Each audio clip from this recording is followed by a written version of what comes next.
भगवान हनुमान ने भी एक रामायण लिखी थी, जिसे हनुमद रामायण या हनुमान रामायण कहा जाता है। यह कथा भगवान शिव द्वारा पार्वती को सुनाई गई थी।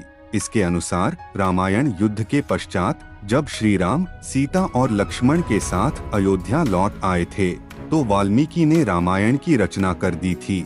जब हनुमान को वाल्मीकि रामायण के बारे में पता चला, तो उन्होंने इसे पढ़ा और उसकी सराहना की, लेकिन वे इसे अपने तरीके से लिखना चाहते थे।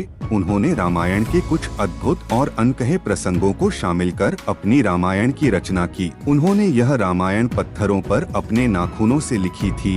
एक दिन जब वाल्मीकि को हनुमान की रामायण के बारे में पता चला, तो वे हनुमान से मिलने गए।